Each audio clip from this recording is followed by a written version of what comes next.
Complaining. Customers complaining and why you should be happy. Hi, this is Jim Gibson with Business Sense Podcast. Thank you for listening today. I appreciate it.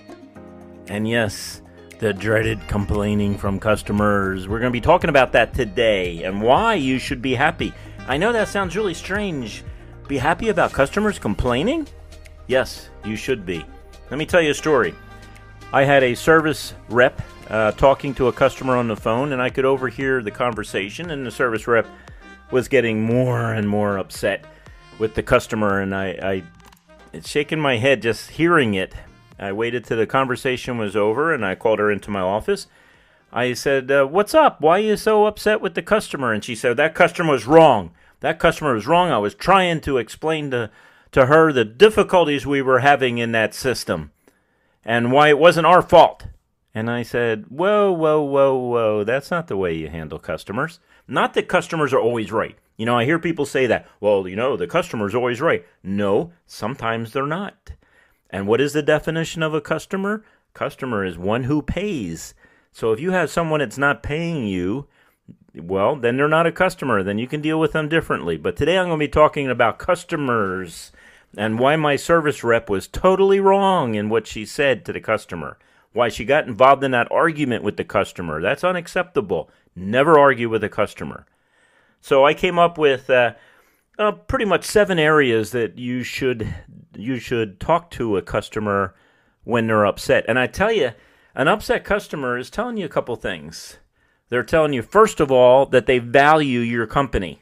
I know it sounds strange, isn't it? Someone calling up complaining actually values your company. Yes, they value your company. And the reason why is they're calling you to tell you how you can do better, how you can do a better job, how you can meet a need that you're not meeting, that maybe other customers see also, but see, the ones that you're losing that are not even saying anything to you, not even telling you why they're going to a competitor, you want them to complain to you because maybe you can change 1 or 2 things and make your business better if you listen without getting emotionally involved. So the first thing you need to do is you need to listen, really truthfully listen. This is what I told my customer service reps after that incident. You got to listen. Don't engage in argument. Just listen. And don't be that, oh yeah, Because I had that before where, I'm complaining about a company or a service or something, and they just kind of push me on, just let me complain to get it over with, No, you're interested in what they're saying. You want to listen to what they're saying. You want to understand what they're saying. They may have a tremendous point. You got to listen. You'll never know what they're trying to tell you, the opportunities that are out there that you might be missing because you're not listening to complaints. The next, you need to repeat what the person says. So a person says, those systems come blue only and I need red.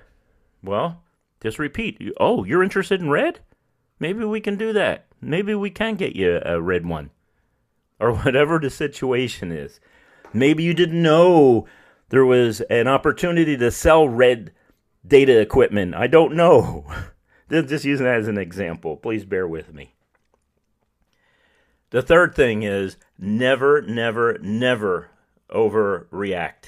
Don't overreact and turn around and say, well, that's unacceptable. You want red. We only have blue. That's tough. No, don't overreact. Just stay calm. And then fourth, realize they may be right. If they're complaining about your service, you were supposed to be out here at 10 o'clock and now it's 10:30 and I'm looking for your guy. I've been hanging around. I got other opportunities out there. Well, maybe they're right.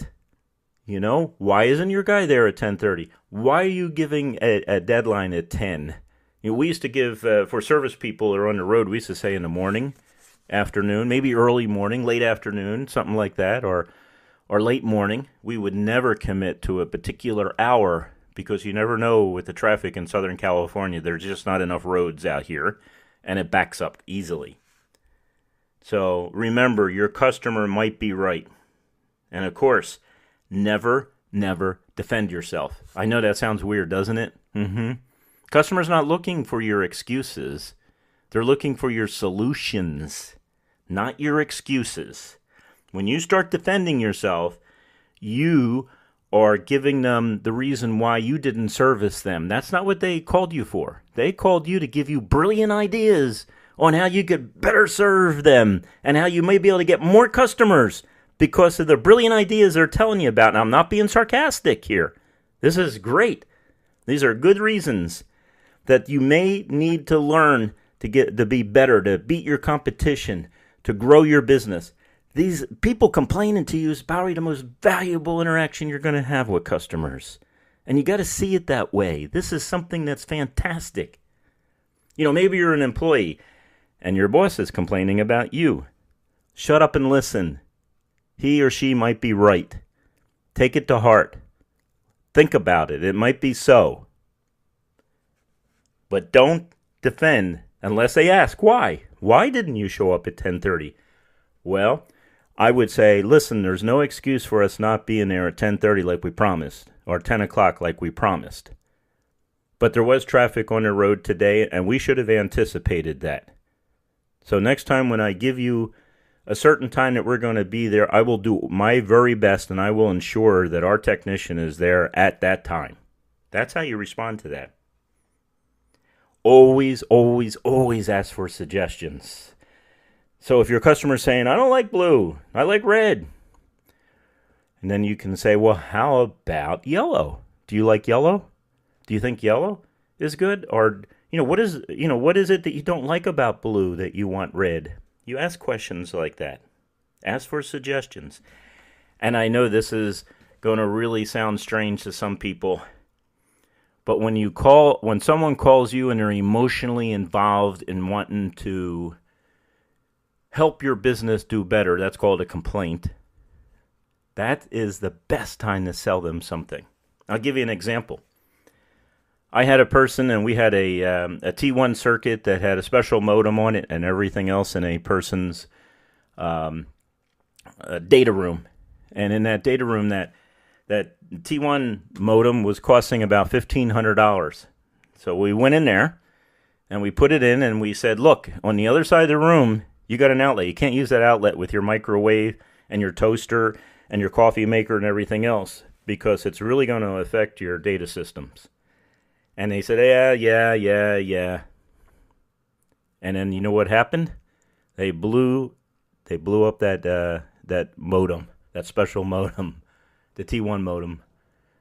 And then they called us and they said, get out here and fix it. And we went out and fixed it and everything else. And they said, well, we don't think we should have to pay for this. And I said, I understand what you're saying. I understand. I listened. I did all the 6 things that I've said before. I listened. I sympathized with them. I understood what they were saying. And I said, but I can tell you why it blew up. And they said, well, why? I said, because you got the toaster, you got the coffee maker, you got the little portable oven, you got the vacuum cleaner, you got the... you name it, microwave, TV, I don't know. You got everything attached to that same circuit. You can't do that. You got to have a special circuit for the stuff in the data room. You can't have all these devices with people coming by and popping their toast in and turning the microwave on and opening up the freezer and everything else at the same time. I'm sure you blew some circuit breakers on this. And they said, yeah, we did. I said, that's what's killing a device. And I said, and he said, well, yeah, that's kind of pricey device, $1,500 and everything else. I said, yes, I know it is. And we do everything we can to keep our prices low. But I'll tell you what, this is what I think you should do. I think you need a maintenance agreement. He said, a maintenance agreement? And I said, yeah, if you had a maintenance agreement, this wouldn't cost you a penny. We'd come in there and we'd replace that equipment free of charge. And he said, whoa, I didn't think of that. I said, you got a lot of equipment in there. I said, we would replace everything in there if you got a electrical surge, free of charge. We'd come out, we'd reprogram it for free for you. And he said, well, that's a fantastic thing. I would be interested in that. I told him what the price was. He said, I think I'll do it. I said, there's one condition. And he said, what's that? I said, that you get a dedicated circuit in that room. Well, he paid for a maintenance agreement, he installed a dedicated circuit, and he paid the $1,500 for the T1 modem. And he was a happy customer. So the best time to sell a customer is when you satisfy their complaint. When you listen to them, you treat them with respect. You got to treat everybody with respect, by the way.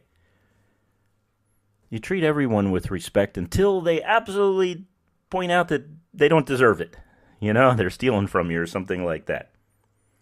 The next thing you need to do is you need to over-communicate. I told you this in other podcasts. You need to keep on talking and talking and talking. And especially to the complainers, because they're your buddies. They're the people that are going to help you build your business, is the complainers. So you got to communicate with them. They said they have a problem. You weren't out there fast enough. Well, the next time you send someone out there, you call them and say, did he get there yet? Did he get there yet? Call him again. When's he supposed to be there? Well, I'll call him on his cell phone. I'll find out where he's at. We'll see what's going on. I want him to be there on time. This is important. And that is the next thing you should remember when a customer complains.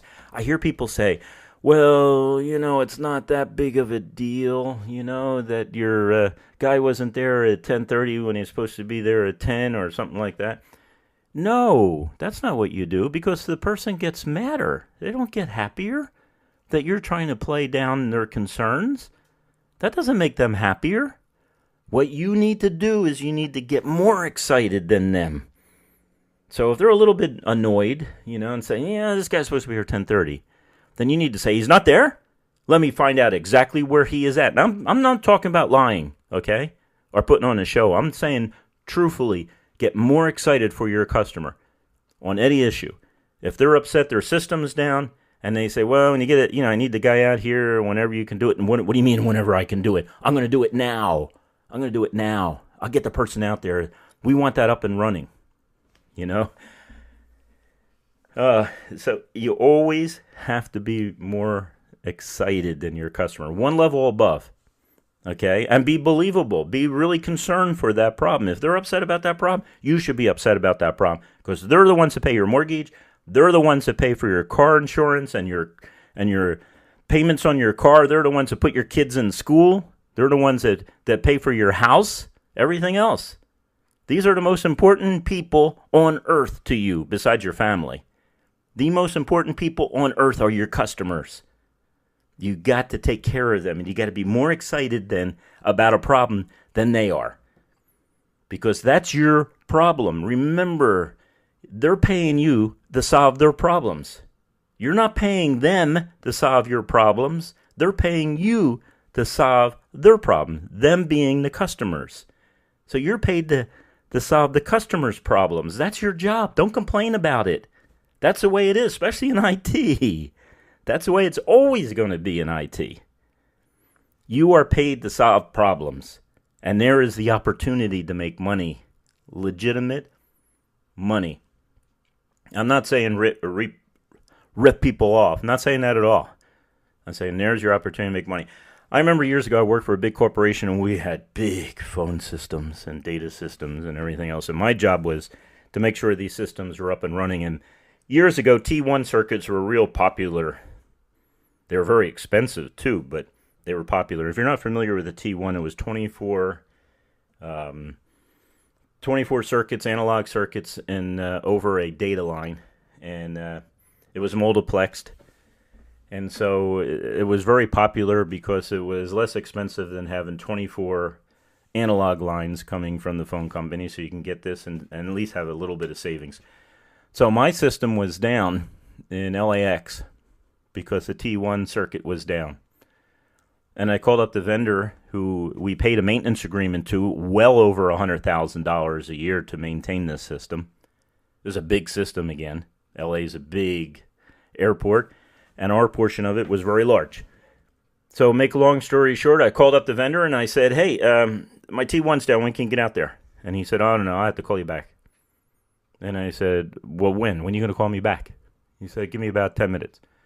Then he called back. He goes, I don't think I can get there today. What do you mean you can't get there today? He said, well, I got a problem here when my technicians are tied up there, and I got a problem over here and my technicians are tied up there, and we have this, and this technician is sick, and that one is on vacation, and blah, blah, blah, blah, blah, blah. And I said, what are you talking about? I don't care about your other customers. I'm your customer. I paid you a lot of money. I don't want excuses. I don't care about this person down the street. Well, they've been waiting longer than you. I don't care how long they waited.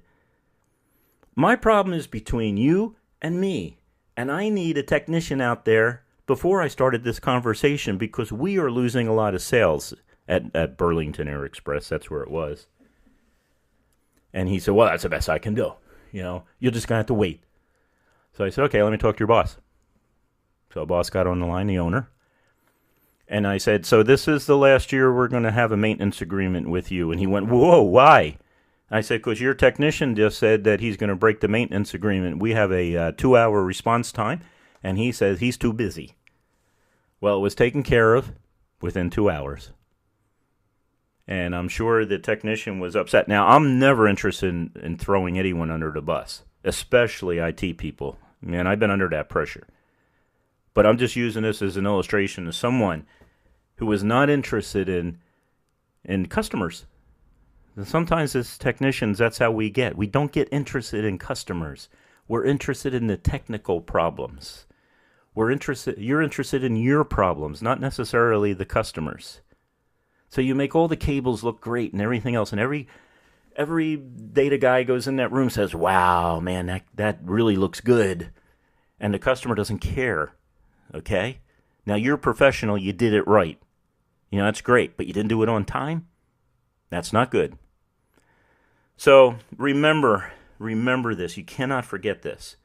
Customers are the second most important group of people in your life. The first group being your family. The second group is customers. You take care of your customers first. Your vendors are later on down the road. And I'm going to be honest with you, your employees aren't as important as your customers. Okay? Don't forget who pays your mortgage. It's the customers. That's the person that puts gas in your car and takes care of your kids and gives you a vacation. That's the person that helps you. If you're an employee, that's the person who gets you promoted. That's the person who gets you raises. It's the customer. Always treat the customer with respect, even if the customer doesn't deserve it. The 7 things, once again, listen honestly. Repeat what the customer has said. Don't overreact. Stay emotionally out of it at that point. They may be right. That's number 4. Number 5 is don't defend your company. Okay? Number 6 is ask for suggestions. Maybe they have great suggestions. Number 7 is sell. Always sell. That's the best time to sell. Maintenance agreements. That's the best time to sell them to, from the silver plan to the gold to the platinum plan. That will help them. It's going to help you. Okay? And, the best thing to do is when someone complains, assume it's your fault first. Assume it's your fault. Never give excuses. Take responsibility. Thank you for listening. This is Jim with Business Sense. Hope you have a great day.